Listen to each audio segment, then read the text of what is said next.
Good morning students, मैं doctor S के यादव एक बार आप सभी का फिर से स्वागत करता हूं हमारे सुपरिटेंडेंट प्रोग्राम के अंतर्गत। तो डियर, जैसे कि हम लोगों ने लास्ट क्लास के अंदर अपना जो पुराना चैप्टर चल रहा था रिप्रोडक्शन इन फ्लावरिंग प्लांट्स, वो हम लोगों ने समाप्त कर दिया था। और मैंने आपको परसों ही बताया था जिस टाइम हमारा चैप्टर खत्म हुआ था कि हम लोग जो है नेक्स्ट क्लास से शुरू करेंगे अपना नया चैप्टर, और वो होगा जेनेटिक्स। तो आज से हम लोग अपना नया चैप्टर शुरू करेंगे जो है जेनेटिक्स।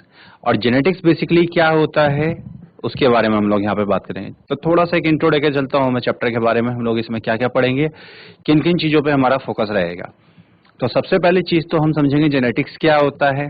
ठीक है, जेनेटिक्स की शुरुआत जो हमारे सामने आती है वो किसने की थी, जेनेटिक्स के फीचर क्या हैं उनके बारे में हम बात करेंगे। इसी के साथ हम लोग यहाँ पर देखेंगे जेनेटिक्स के अंतर्गत जो मेंडल ने वर्क किया था, उनका वेंडल का वर्क किया था, और उन्होंने किस प्रकार से अपने 3 लॉज दिए थे हमारे सामने, जिनको हम लॉ ऑफ इनहेरिटेंस के नाम से भी जानते हैं, मतलब अनुवांशिकी के या फिर आप कह सकते हैं वंशागति के, ठीक है, नियम।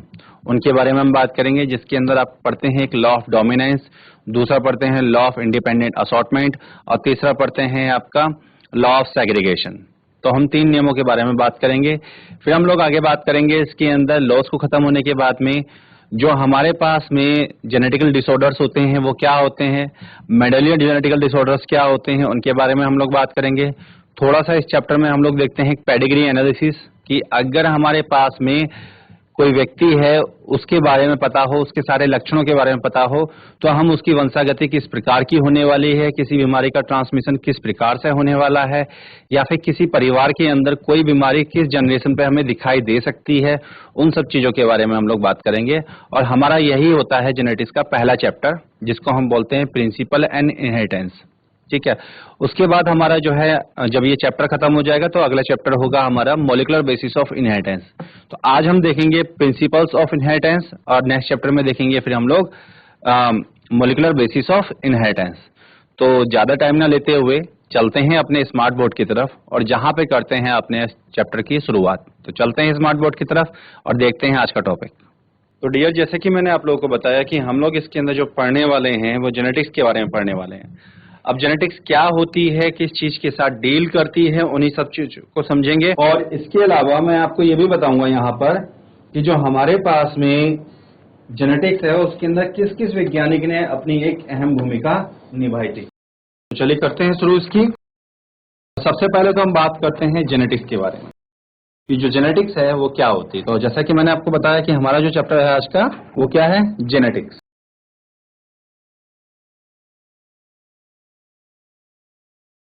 जेनेटिक्स, इसको हिंदी में कहते हैं अनुवांशिकी, इसको बोलते हैं अनुवांशिकी। ठीक है, अब जो अनुवांशिकी है इसकी बात कर लेते हैं। सबसे पहली बात तो हम करते हैं, ये जो जेनेटिक्स नाम है ये किसने दिया था। ऐसे ही क्वेश्चन आपके पास आएंगे।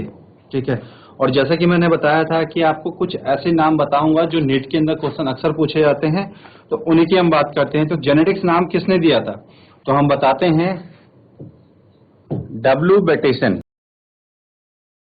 डब्ल्यू बेटेसन ने जेनेटिक्स नाम 1905 में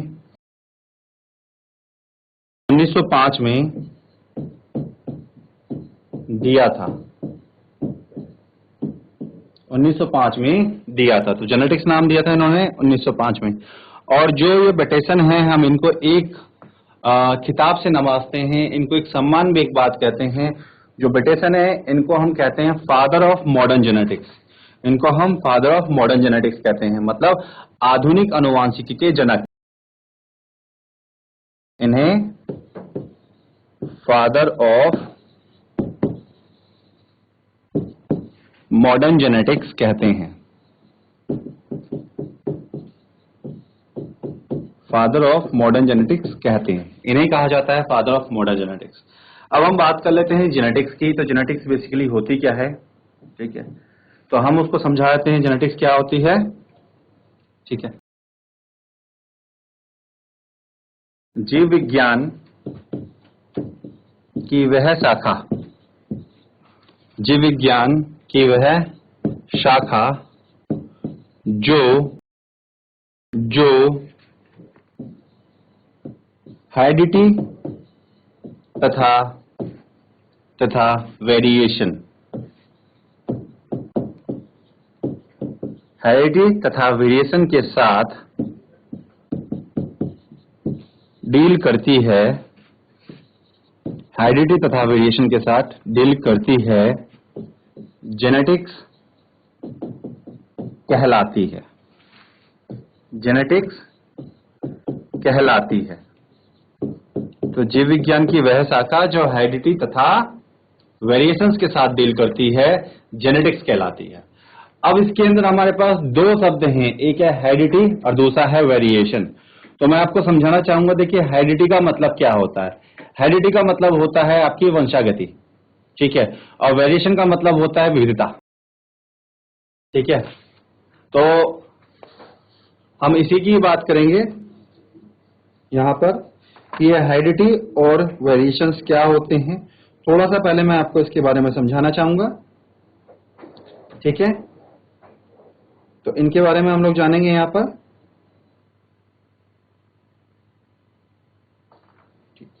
तो आप इसको हिंदी में लिख सकते हैं वंशागति और इसको लिखेंगे विविधता, ठीक है। तो दो चीजें हमारे पास यहां पर हैं। अब इनको समझ लेते हैं कि हेरिडिटी क्या होती है और वेरिएशन क्या होते हैं, उनके बारे में थोड़ा सा जान लेते हैं।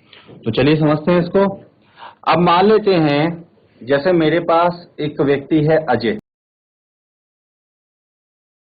ठीक है, एक व्यक्ति है अजय।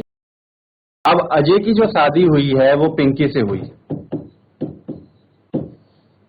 अजय की शादी पिंकी से हुई। अब इनके दो बच्चे हुए, ठीक है, एक का नाम था राजकुमार, ठीक है, और दूसरे के नाम था इसके अंदर प्रियंका। तो दो नाम हमारे बच्चों के हुए इसमें, अजय और पिंकी के, एक था राजकुमार और दूसरा था प्रियंका। अब यहां पे समझते हैं हेरिडिटी क्या हुई है और वेरिएशन क्या हुआ। देखिए अजय और पिंकी दोनों क्या हैं, दोनों हैं ह्यूमन, दोनों ही क्या है, ये ह्यूमन है। अब राजकुमार और प्रियंका क्या है, ये भी क्या है, ह्यूमन। तो अब यहां पर जो राजकुमार और प्रियंका हैं, इनके अंदर वो सारे लक्षण उपस्थित हैं जो किसी मानव के अंदर होते हैं। तो मानव के लक्षण कैसे होते हैं, जैसे आपको पता है ना, दो हाथ, दो पैर, दो आंख, ठीक है, ये सारी चीजें हैं। तो ये जो कैरेक्टर्स पहुंचे हैं अजय और पिंकी से प्रियंका और राजकुमार के अंदर, और वैसे ही जैसे मानव के अंदर पाए जाते हैं, तो ये कहलाएगी हमारी वंशागति, यह कहलाएगी वंशागति। अब बात कर लेते हैं यहां पर वेरिएशंस की। देखिए राजकुमार ना तो पिंकी के साथ में पूरी तरह से मैच करेगा, ना अजय के साथ मैच करेगा, और ना ही प्रियंका अपने लक्षणों में, अपने बिहेवियर में और अपने फेशियल फीचर्स के अंदर ना पूरी तरह से पिंकी के साथ मैच करेगी, ना ही अजय के साथ मैच करेगा। तो ये क्या है, ये है वेरिएशन, ठीक है। और जेनेटिक्स के अंदर हम इन दोनों का ही अध्ययन करते हैं, इनहेरिटेंस का भी अध्ययन करते हैं, मतलब हेरिडिटी का भी अध्ययन करते हैं, और साथ ही साथ हम लोग यहाँ पर वेरिएशंस का भी अध्ययन करते हैं। तो जैसे एग्जांपल लेके चलते हैं हम अपने बारे में, हमारे जो पेरेंट्स थे वो होमोसेपियंस थे, हम जो बने वो भी होमोसेपियंस हैं, ठीक है। तो ये जो होमोसेपियंस बना, ये हो गया आपका क्या, हेरिडिटी। अब बात कर लेते हैं वेरिएशन की। तो अगर आपकी बात करें या मैं अपनी बात करूं, तो ना ही आप अपने पेरेंट के साथ 100% मैच करेंगे किसी भी कैरेक्टर के अंदर, ना उनकी ऐसी शकल आपकी होगी, ठीक है, ना उनकी जैसे आपके बोलचाल होगी, ठीक है, ना उनके जैसा आपका बिहेवियर होगा। ठीक उसी प्रकार से जो आप एक दूसरे के भाई बहन हैं, उनके साथ में भी आपकी पूरी समानताएं नहीं पाई जाएंगी जब तक कि आप आइडेंटिकल ट्विंस ना हो, ठीक है। तो ये जो हमारे पास में अंतर देखने को मिल रहा है, यही कहलाता है आपका वेरिएशन, ठीक है। तो अगर मैं यहां पे समझाऊं आपको कि इनहेरिटेंस क्या हुआ, या फिर सॉरी हमारे पास हेरिडिटी क्या हुई, इसको मैं समझाऊं तो आप कैसे बताएंगे। तो सबसे पहले हम बात कर लेते हैं हेरिडिटी की, ठीक है, और हेरिडिटी को मैंने आपको बताया वंशागति, ठीक है। तो हम इसमें बताते हैं यह वह प्रक्रिया है, यह वह प्रक्रिया है जिसके द्वारा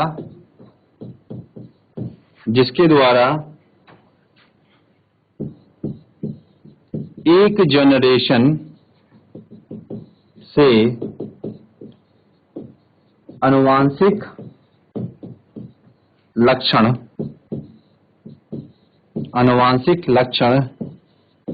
नेक्स्ट जनरेशन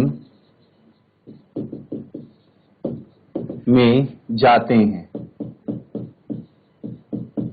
एक जनरेशन से आनुवांशिक लक्षण नेक्स्ट जनरेशन में जाते हैं, तो यह कहलाएगा आपका हेरिडिटी। जैसे एग्जाम्पल की बात करें, ठीक है, एग्जाम्पल पे देखें, ह्यूमन है, इनके जो बच्चे होंगे वो भी क्या होंगे, ह्यूमन बेबी। ऐसा नहीं होगा कि आप सुनोगे बधाई हो आप गधे के बाप बन गए, बधाई हो आपके घर पे घोड़ा पैदा हुआ है, नहीं सुनोगे ऐसा। हम क्या सुनेंगे, बधाई हो आपके घर पे लड़का पैदा हुआ है या लड़की पैदा हुई है। तो इसमें क्या है, क्योंकि लड़का या लड़की जो है वो रिप्रेजेंट कर रहा है ह्यूमन बीइंग को। इसी तरह से हम दिखाते हैं कि जैसे मान लीजिए कि मेरे पास में डॉग है, तो जो डॉग से होगा, ठीक है, वो डॉग बेबी होगा। तो ये जो हो रहा है हमारे पास, डॉग से डॉग बनेगा, ठीक है, हॉर्स जो घोड़ा है घोड़े से घोड़ा बनेगा, हाथी से हाथी बनेगा। ये जो प्रक्रिया चल रही है ये क्या कहलाएगी, हमारी हेरिडिटी। अब हम बात कर लेते हैं किसकी, वेरिएशन की। तो वेरिएशन क्या होते हैं, तो आशा करता हूं कि आप लोगों ने यह नोट कर लिया होगा। अब समझ लेते हैं हम लोग यहाँ पे वेरिएशंस को कि वेरिएशंस क्या होते हैं। तो नेक्स्ट देख लेते हैं हम लोग यहाँ पे वेरिएशंस को। वेरिएशंस क्या होते हैं, तो वेरिएशंस में हम क्या बताते हैं, जितने भी सेक्सुअली रिप्रोड्यूसिंग ऑर्गेनिज्म होते हैं, मतलब जिनमें लैंगिक जनन पाया जाता है, उन सभी में संतानें अपने माता पिता के आइडेंटिकल नहीं होती हैं। ठीक है, एग्जैक्टली आइडेंटिकल नहीं होती हैं। अगर आइडेंटिकल होती हैं तो हम उनको क्लोन्स कहते हैं, लेकिन यहाँ पे क्लोन्स नहीं बनते हैं। तो ये जो हमारे पास में अलग अलग प्रकार के लक्षण पाए जाते हैं संतानों में, माता पिता से अलग या फिर एक दूसरे के भाई बहनों से अलग, यही कहलाते हैं वेरिएशन। तो हम बताते हैं इसमें, ठीक है, सभी सेक्सुअली रिप्रोडक्शन करने वाले जीवों में संतानें अपने पेरेंट्स तथा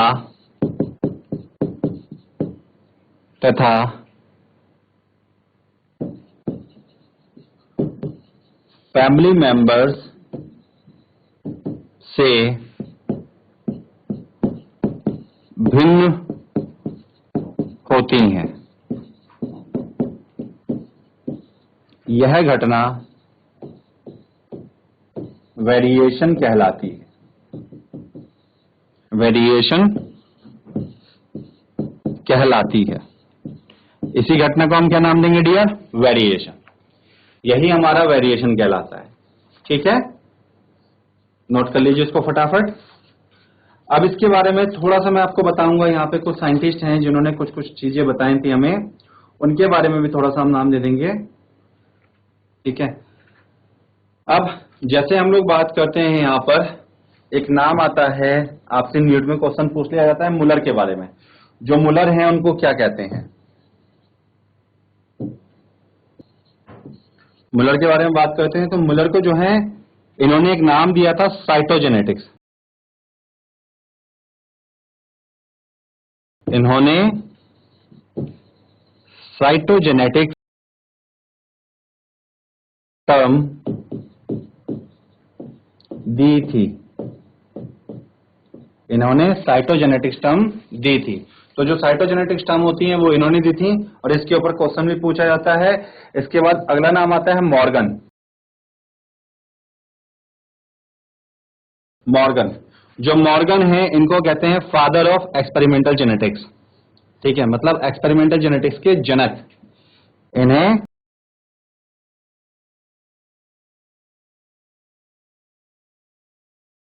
एक्सपेरिमेंटल जेनेटिक्स का जनक कहा जाता है, का जनक कहा जाता है। अब एक्सपेरिमेंटल जेनेटिक्स का मतलब क्या हुआ बेटा, कि हमारे पास में एक एम है कि हमें इस तरह का अध्ययन करना है कि अगर हम ऐसे करेंगे तो क्या होगा, अगर इसके अंदर ये बदलाव करेंगे तो क्या होगा। और उस एम को लेते हुए अगर हम कोई एक्सपेरिमेंट करते हैं और उसके अंदर अध्ययन कर रहे हैं जेनेटिक्स का, तो वो कहलाएगा एक्सपेरिमेंटल जेनेटिक्स। और इन्होंने जो काम किया था वो किया था फ्रूट फ्लाई के ऊपर, फल मक्खी के ऊपर। इन्होंने अपना कार्य फ्रूट फ्लाई, फल मक्खी जिसको बोलते हैं, और जो फ्रूट फ्लाई है उसको कहते हैं ड्रोसोफिला।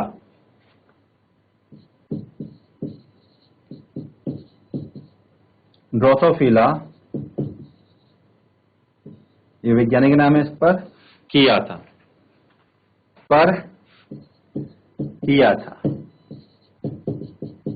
तो जो इनका वर्क था वो ड्रोसोफिला पे था, फ्रूट फ्लाई के ऊपर था। ठीक है,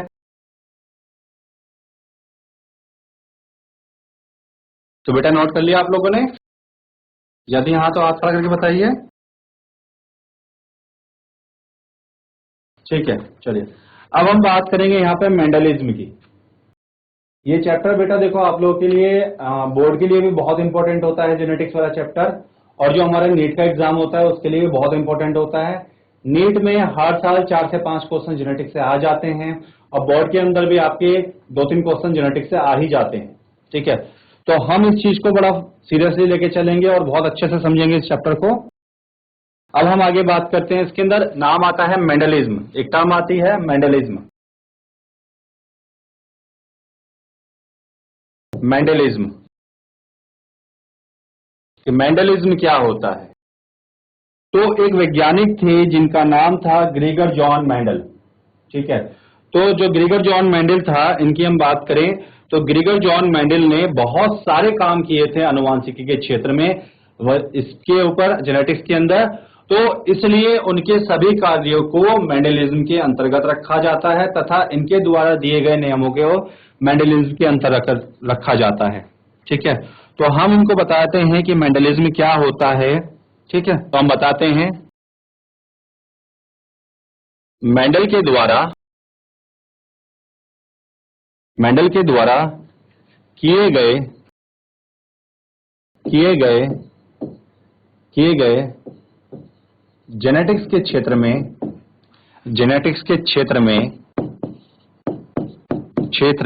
एक्सपेरिमेंट्स तथा इन एक्सपेरिमेंट्स के आधार पर दिए गए नियमों को एक साथ मेंडलिज्म कहते हैं।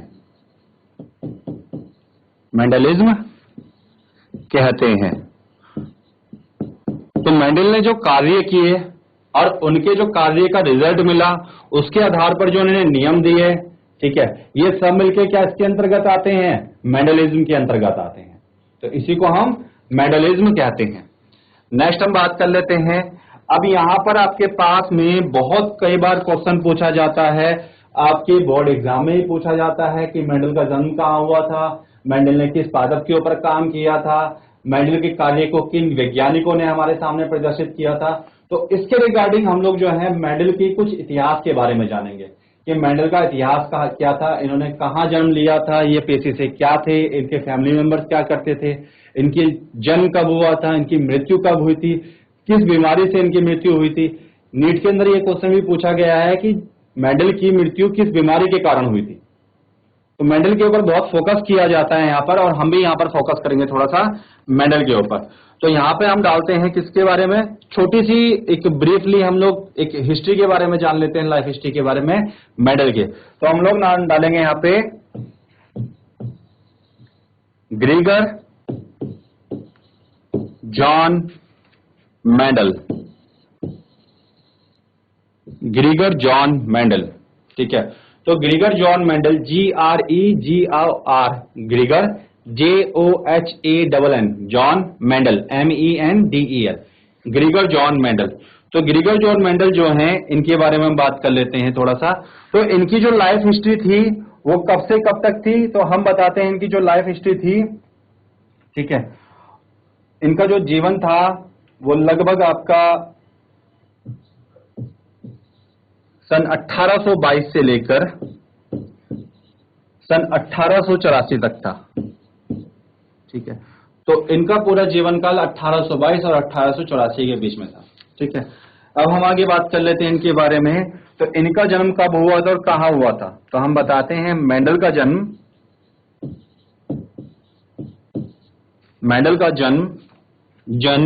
22 जुलाई 1822 को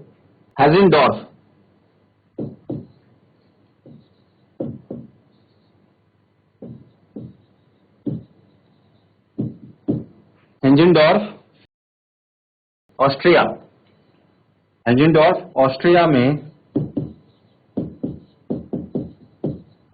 हुआ था, हेंजेनडॉर्फ ऑस्ट्रिया में हुआ था, ठीक है। जो मेंडल थे ये एक चर्च था जिसके अंदर ये एक पादरी थे, ठीक है। तो उसके हम बताते हैं, ठीक है। मेंडल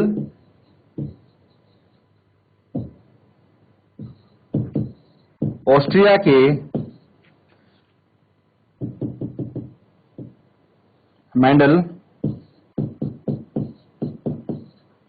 के ऑस्ट्रिया के अगस्टियन चर्च, ऑस्ट्रिया के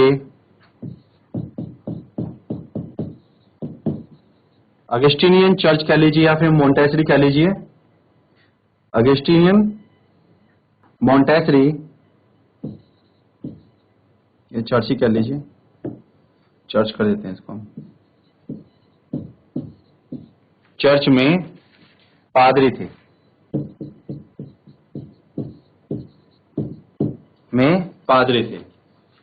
तो ये ऑस्ट्रिया के जो चर्च था हमारे पास में अगस्टिनियन, उसमें पादरी थे। आगे हम बात कर लेते हैं इनकी, ठीक है। नेक्स्ट, तो इन्होंने जो अपने काम की शुरुआत की थी वो 1856 से ले या 1857 के बीच में की थी, और इन्होंने जो अपना एक्सपेरिमेंटल वर्क किया था वो किया था पाइसम सटाइवम, मतलब मटर के पौधे के ऊपर काम किया था, ठीक है। तो हम बताते हैं इन्होंने 1856 या से लेकर 1857 में अपने एक्सपेरिमेंट्स को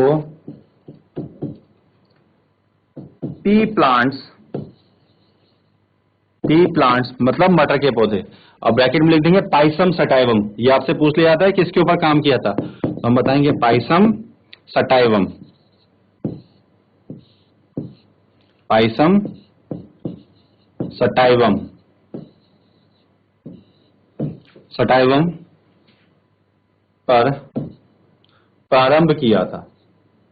पर प्रारंभ किया था,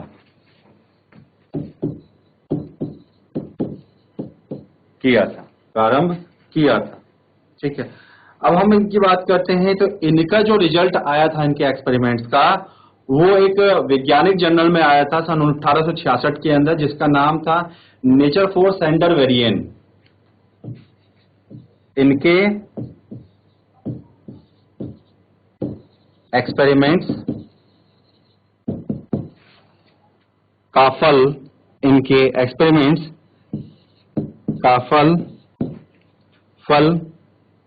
1866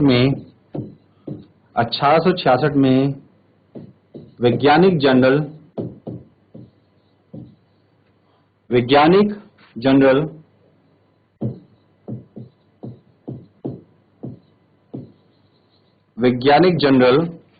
नेचर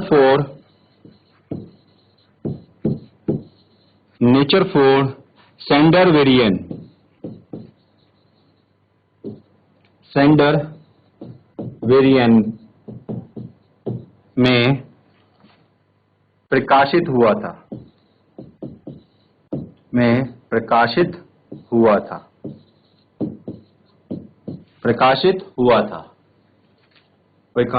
हुआ था। अब हम बात करते हैं, ठीक है, ये जो जर्नल था ये किसने आपका सामने दिया था हमारे पास में? ये जर्नल हमारे पास में दिया था एक बर्नो की एक साइंटिफिक सोसाइटी है, उसने दिया था। यह जर्नल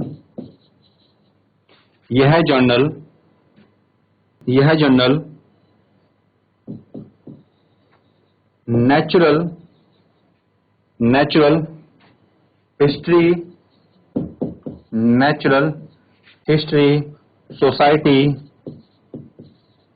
सोसाइटी ऑफ बर्नो ने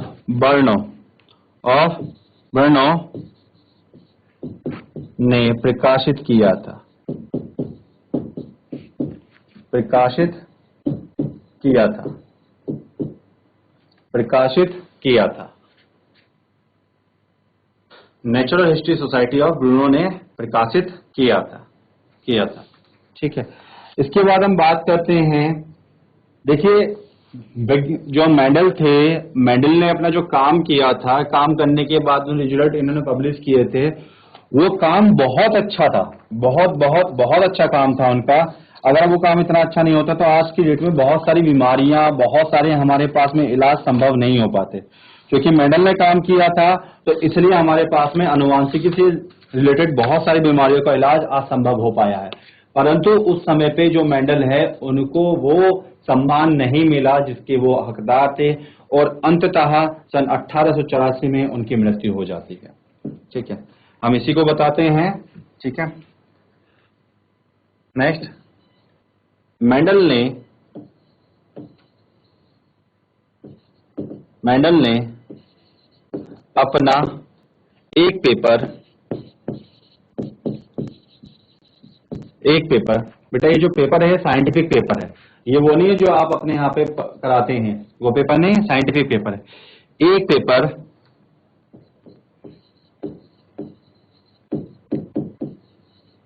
experiment in plant hybridization,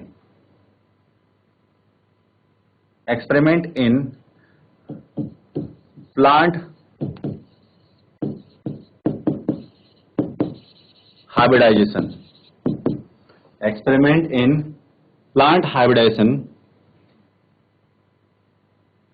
publish, या पब्लिश की जगह प्रकाशित कर दीजिए, हाइब्रिडाइजेशन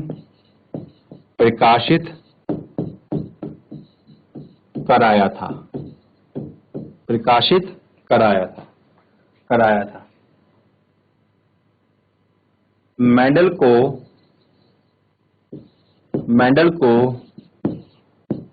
कोई पॉपुलैरिटी उनके कार्य के लिए नहीं मिली,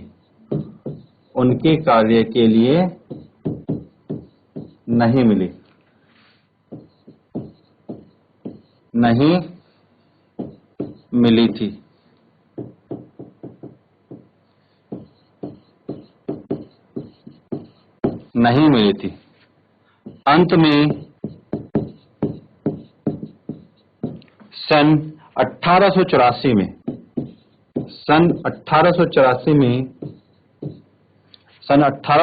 में बिना किसी सम्मान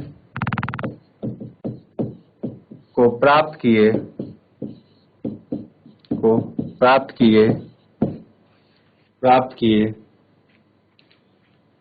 किडनी डिजीज,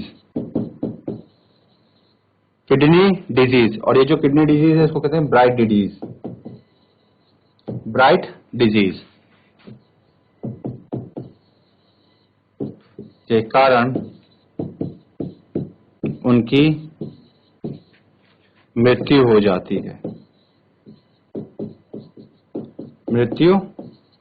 जाती है। अब इनकी जो है 1884 में मृत्यु हो जाती है, लेकिन किसी ने उनको कभी कोई सम्मान दिया नहीं।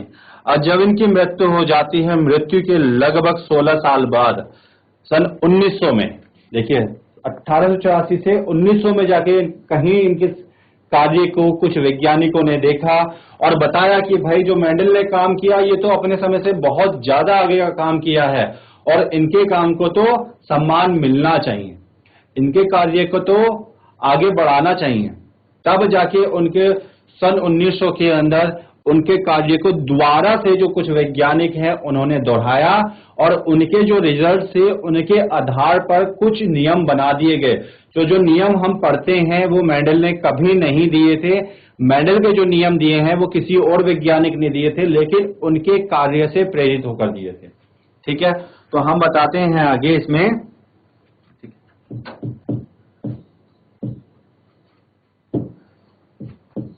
मृत्यु के 16 वर्ष पश्चात,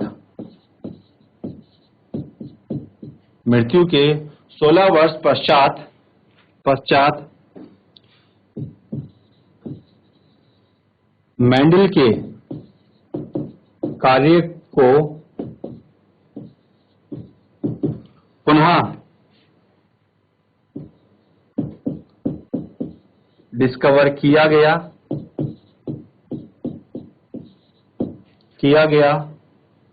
ठीक है, पुनः डिस्कवर किया गया। इस डिस्कवरी में मतलब खोज में, डिस्कवरी में तीन अलग अलग साइंटिस्ट ने अपना योगदान दिया था। अब देखिए विज्ञान के क्षेत्र में ना एक बहुत अच्छी चीज होती है, और वो क्या होती है कि जब भी अगर आपको किसी क्षेत्र में कोई कार्य करना है तो सबसे पहले आपको वैज्ञानिक जो पेपर होते हैं उनको पढ़ना पड़ता है। ठीक है, आप ऐसे नहीं कर सकते। अगर आप ऐसे ही करने का प्रयास करेंगे तो आपके कार्य को कोई भी एक्सेप्ट नहीं करेगा। तो हमारी जो साइंटिफिक कम्युनिटी है वो चाहती है कि जो अगर कोई वैज्ञानिक रिसर्च कर रहा है तो उसके पहले उसको पुराने जो वैज्ञानिक थे उनके कार्य को पढ़ना पड़ेगा।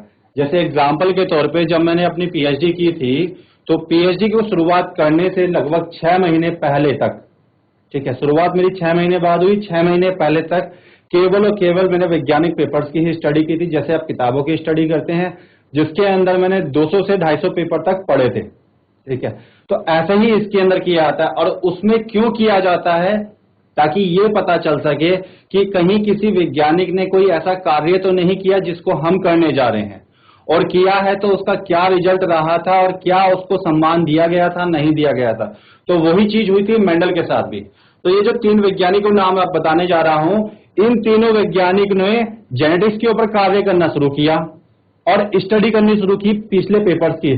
तब जाके सभी को अलग अलग यह पता चला था कि एक वैज्ञानिक था ग्रेगर जॉन मेंडल, जिसने जेनेटिक्स के क्षेत्र में बहुत सारे कार्य किए थे लेकिन उसको सम्मान नहीं मिला। और अंततः उन्हीं तीनों वैज्ञानिकों ने जो मेंडल के कार्य था उसको हम सबके सामने दोबारा से लाके रखा और उनके जो नियम थे वो हमारे सामने प्रस्तुत किए। तो याद रहे, फिर से बता रहा हूं, मेंडल ने कोई नियम नहीं दिया था। जो उनके कार्य के रिजल्ट थे, जो उनके कार्य से उनको एक्सपेरिमेंट के द्वारा फल मिले थे, उनके फल को देखते हुए, इनके रिजल्ट्स को देखते हुए 3 वैज्ञानिकों ने हमारे सामने नियम दिए थे। ठीक है, और इसके ऊपर क्वेश्चन पूछा जाता है कि मेंडल के कार्य के नियम मेंडल ने नहीं दिए थे तो किन 3 वैज्ञानिकों ने दिए थे, और वो आपको नाम बताने होते हैं। तो उनको मैं बताने जा रहा हूं आपको, उसको ध्यान से नोट करिएगा।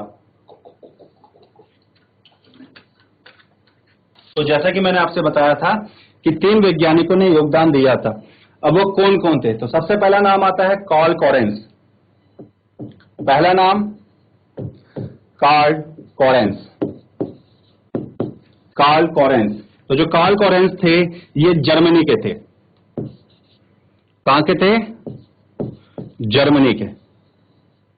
ठीक है, ये जर्मनी के थे और इनका काम किसके ऊपर था? मेज के ऊपर, मतलब मक्का। एक्सपेरिमेंट ऑन मेज मतलब मक्का, इन्होंने मक्का के ऊपर कार्य किया था। इसके बाद आता है अगला नाम ह्यूगो डी वरीज, दूसरे वैज्ञानिक का नाम आता है Hugo de worries. Hugo de worries, Hugo de worries.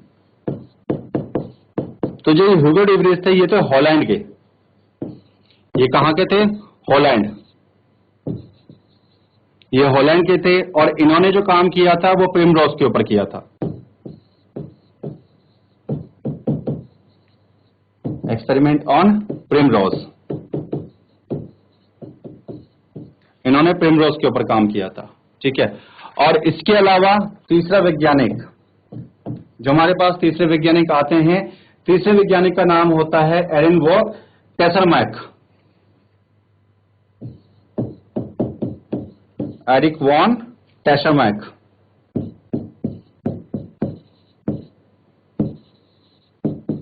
Eric von Tschermak, ये थे ऑस्ट्रिया से, ऑस्ट्रिया। और इन्होंने जो काम किया था वो अलग अलग प्लांट्स के ऊपर काम किया था।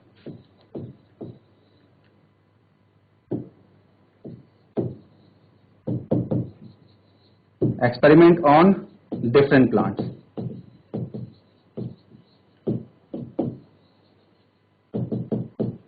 इन्होंने अलग अलग पादपों के ऊपर काम किया था। अब देखिए जो कॉरेंस थे ये कहां से थे? जर्मनी से, ठीक है। ह्यूगो डी वरीज थे ये कहां से थे? हॉलैंड से। और एरिक जो थे ये कहां से थे? ऑस्ट्रिया से। तो देखिए तीन अलग अलग स्थानों के लोग थे जिन्होंने मेंडल के कार्य को पुनः देखा और मेंडल के नियम हमारे सामने प्रस्तुत किए, ठीक है। अब जो हमारे पास में रीडिस्कवरी हुई थी इनके कार्य की मेंडल के, उसका क्रेडिट इन तीनों को जाता है, ठीक है। लेकिन हमारे पास में अगर हम बात करते हैं तो जो मेंडल्स के नियम थे उन नियम को देने में सबसे बड़ा योगदान इनको जाता है, कॉरेंस को। तो कॉरेंस ने अपनी बहुत अहम भूमिका निभाई थी इन नियमों को हमारे सामने प्रस्तुत करने में। तो हम बताते हैं यहां पर, ठीक है, क्या बताते हैं? मेंडल के कार्य की रीडिस्कवरी के लिए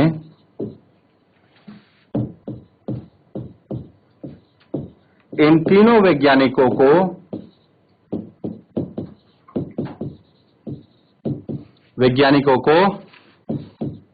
क्रेडिट दिया जाता है, क्रेडिट दिया जाता है मतलब श्रेय दिया जाता है। कॉरेंस ने मेंडल के कार्यों के आधार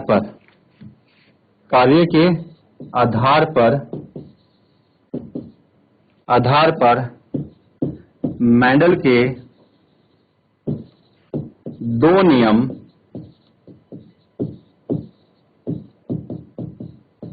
प्रस्तुत किए थे। तो हमारे सामने जो नियम जाते हैं वो कॉरेंस की वजह से आते हैं। कॉरेंस ने हमारे पास में ये नियम प्रस्तुत किए थे, ठीक है। अब हम बात करेंगे यहां पर जो मेंडल है, आपसे कई बार यह भी पूछा जाता है कि मेंडल का काम क्यों छिपा रहा, वैज्ञानिकों ने मेंडल के काम को क्यों तवज्जो नहीं दिया, ठीक है। और उसके बाद कई बार आपसे यह भी पूछा जाता है कि ऐसा कारण क्या था कि मेंडल को अपने कार्य में सफलता हासिल हुई, सफलता प्राप्त हुई।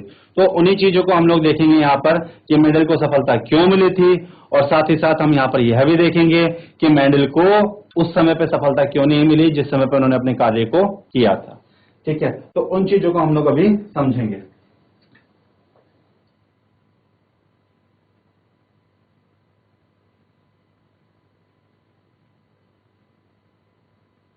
चलिए तो हम बताते हैं इसके अंदर अगला, मेंडल के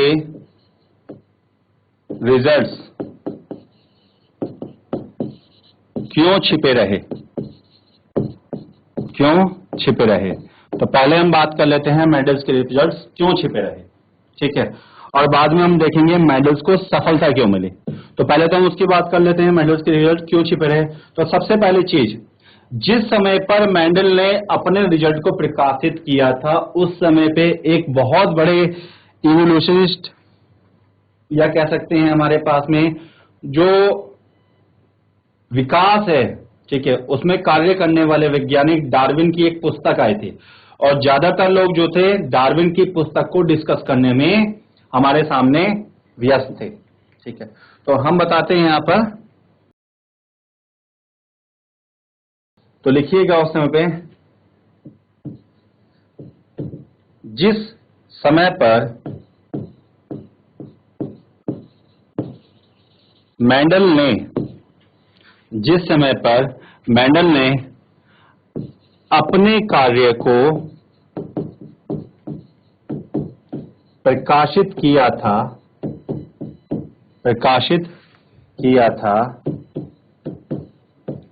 उस समय पर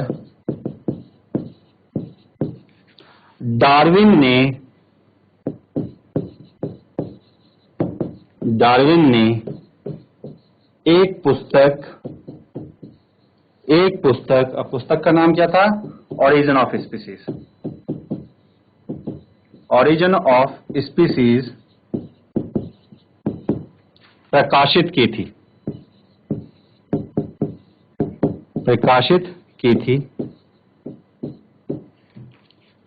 ज्यादातर वैज्ञानिक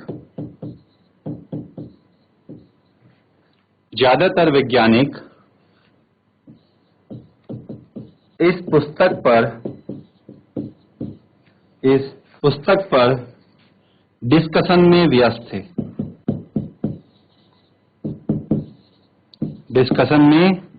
थे।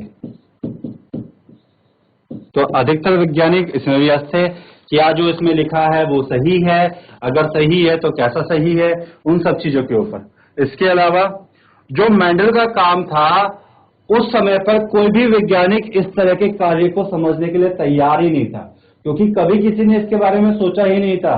तो मेंडल का कार्य अपने समय से कहीं आगे का जाके कार्य था। ठीक है, तो मेंडल का कार्य उस समय से कहीं आगे का कार्य था। तो हम बताते हैं इसको, मेंडल्स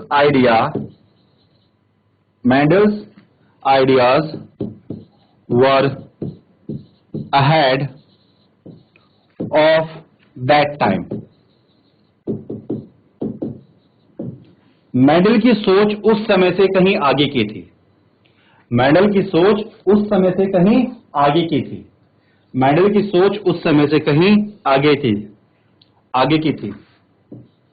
नेक्स्ट हम बात कर लेते हैं। ठीक है, देखिए हम जैसे बात करते हैं, ज्यादातर लोग विज्ञान को क्यों चूज करते हैं? ताकि वो विज्ञान के क्षेत्र में कुछ कर सके।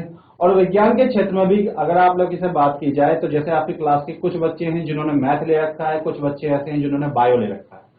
तो जो हम बायोलॉजी वाले बच्चे होते हैं वो बायो ज्यादातर इसलिए लेते हैं क्योंकि मैथ हमारे समझ में नहीं आती। ठीक है, अगर मैथ हमारे समझ में आती तो हम बायोलॉजी क्यों लेते? तो एक्चुअली में हुआ भी उसी समय पे ऐसा था, क्योंकि जो जीव विज्ञान के क्षेत्र में काम करने वाले व्यक्ति होते थे या अभी भी हैं, उनको मैथ इतनी ज्यादा समझ आती नहीं है। और जो मेंडल थे ये एक बहुत अच्छे मैथमेटिशियन थे, बहुत अच्छे। तो उन्होंने अपने रिजल्ट को और अपने एक्सपेरिमेंट को रिप्रेजेंट किया मैथमेटिकल डेटा के फॉर्म में, और लोग उसको समझ नहीं पाए, क्योंकि जो बायोलॉजी के लोग हैं वो मैथमेटिक्स को ज्यादा अच्छे से समझ नहीं पाते। तो इस वजह से लोग उनको समझ ही नहीं पाए, उन्होंने क्या कर दिया, तो उनका काम छिपा रह गया। तो हम बताते हैं इसी के अंदर, मेंडल ने अपने कार्य को समझाने के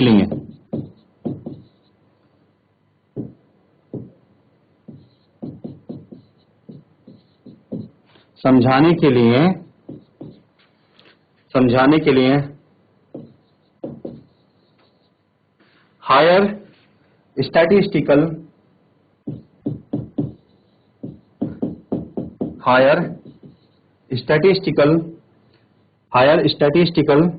कैलकुलेशंस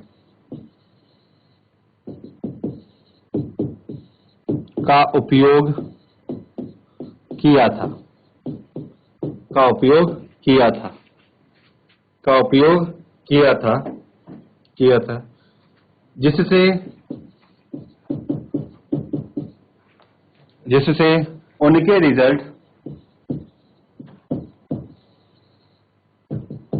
उनके रिजल्ट्स को समझना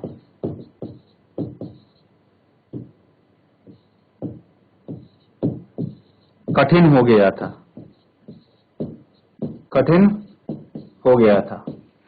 उनके रिजल्ट्स को समझना कठिन हो गया था।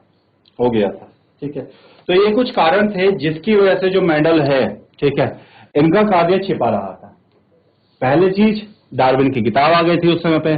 दूसरी चीज, उनका जो आइडिया था वो अपने समय से कहीं आगे का था। अगर आज के डेट में मेंडल ने काम किया होता तो उनको बहुत ज्यादा उनको एक सम्मान मिला होता, उनको एक कीर्ति मिली होती। लेकिन उन्होंने ऐसे समय पे काम किया जिस समय पे लोग तैयार नहीं थे। और उसके अलावा एक सबसे बड़ी चीज क्या थी, लोगों का यह मानना था कि मेंडल ने जो किया है वो गलत है, मेंडल गलत कर रहे हैं। प्रकृति के अंदर जो जीव हैं जिस प्रकार के हैं उस प्रकार को बनाया है भगवान ने, ईश्वर ने।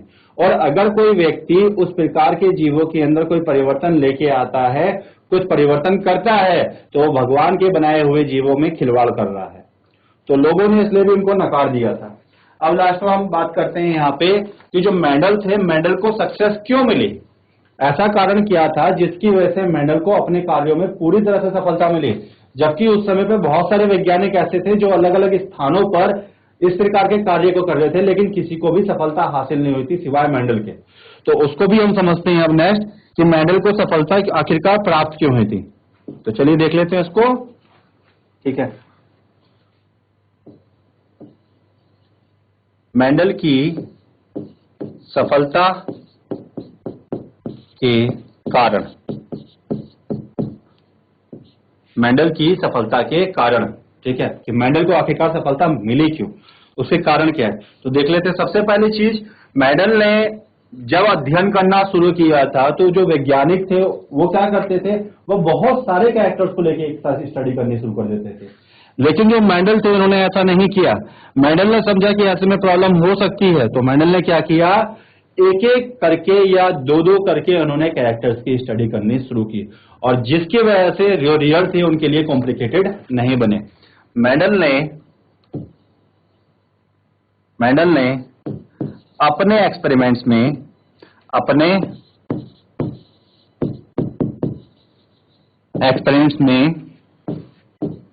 एक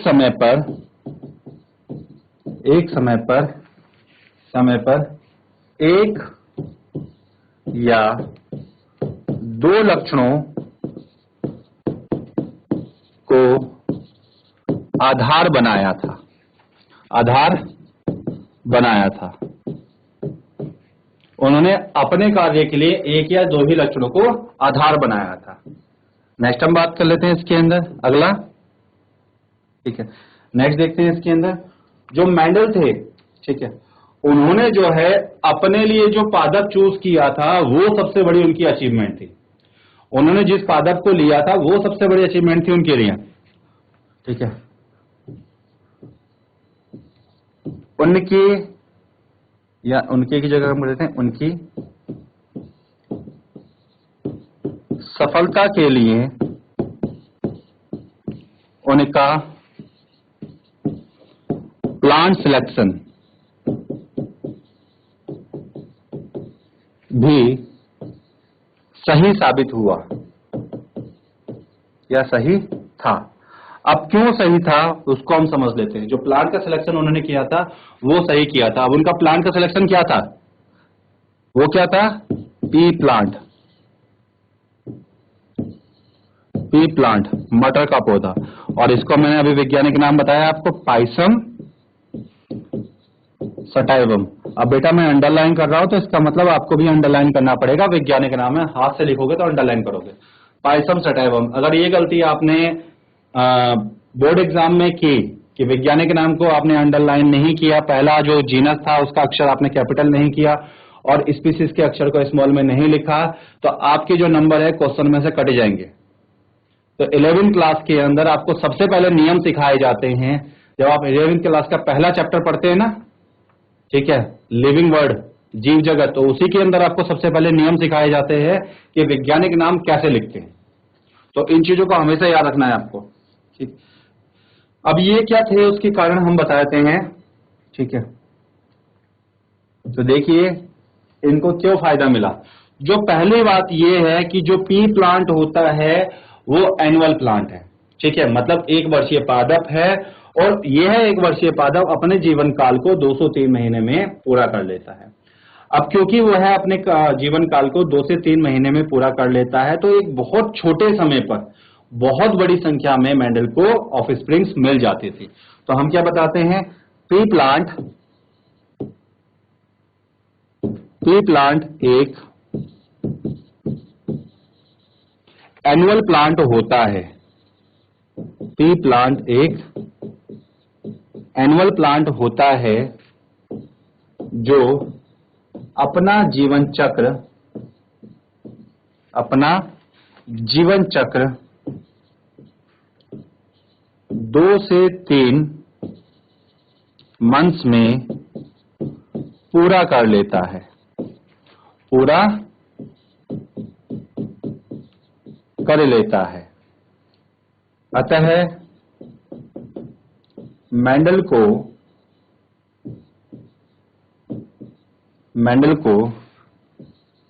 कम समय में ज्यादा संतानें अध्ययन के लिए प्राप्त होती थी,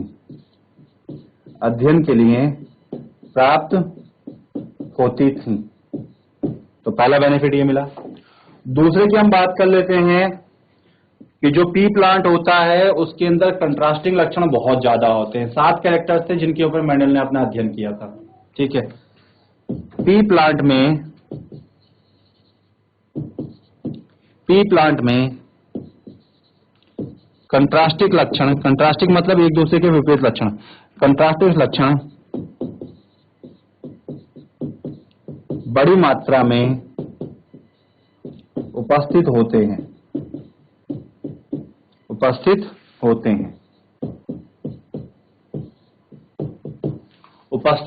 तो कंट्रास्टिंग लक्षण उनके पास में बड़ी मात्रा में उपस्थित होते हैं।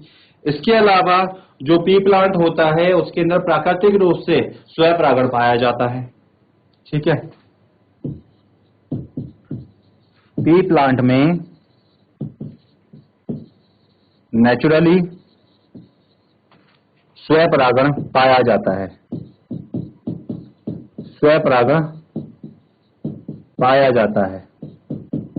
तो पी प्लांट के अंदर स्वपरागण प्राकृतिक रूप से मिलता है, ठीक है। चलिए अब इसके अलावा हम बात करते हैं नेक्स्ट। तो आप लोगों ने यह नोट कर लिया, यदि हां तो हाथ खड़ा करिए। चलिए आगे बढ़ते हैं इसके अंदर। नेक्स्ट आगे देख लेते हैं इसके अंदर जो पी प्लांट होता है, पी प्लांट के अंदर जो क्रॉस पॉलिनेशन होता है वो भी बहुत आसानी से होता है, ठीक है। पी प्लांट्स में हाइब्रिडाइजेशन मतलब संकरण, हाइब्रिडाइजेशन आसानी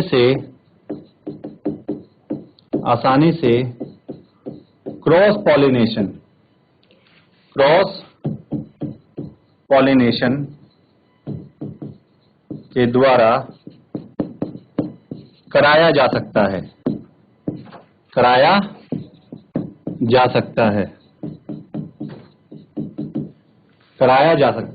इसके अलावा, ठीक है, तो ये तो हमारे पास में मटर के पौधे के बारे में था।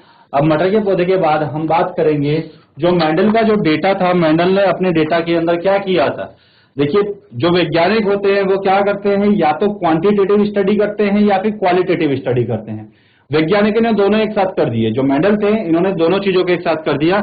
उन्होंने क्या किया, जो उनकी क्वांटिटेटिवली स्टडी थी उसके अंदर क्वालिटेटिव कैरेक्टर्स को उन्होंने दिखाया था, ठीक है। मेंडल ने अपने एक्सपेरिमेंट्स में मेंडल ने अपने एक्सपेरिमेंट्स में क्वालिटेटिव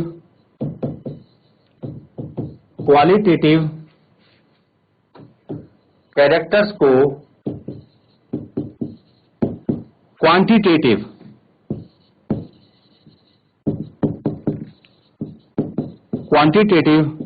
रूप में दर्शाया था।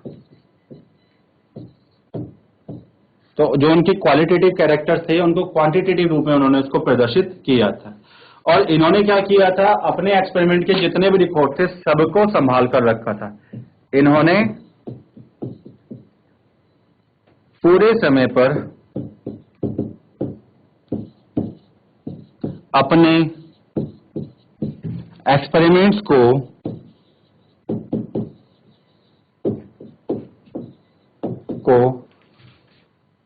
संभाल कर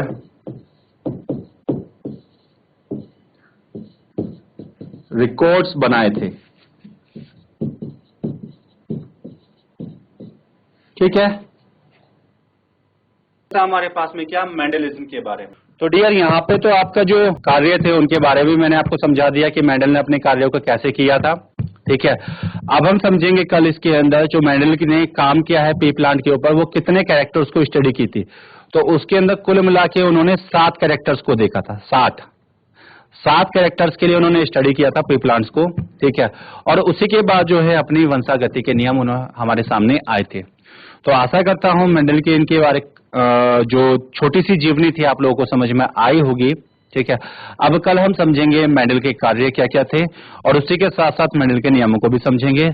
तो तब तक के लिए आप सभी को good bye, all the best, पढ़ाई करते रहिए, स्वस्थ रहिए।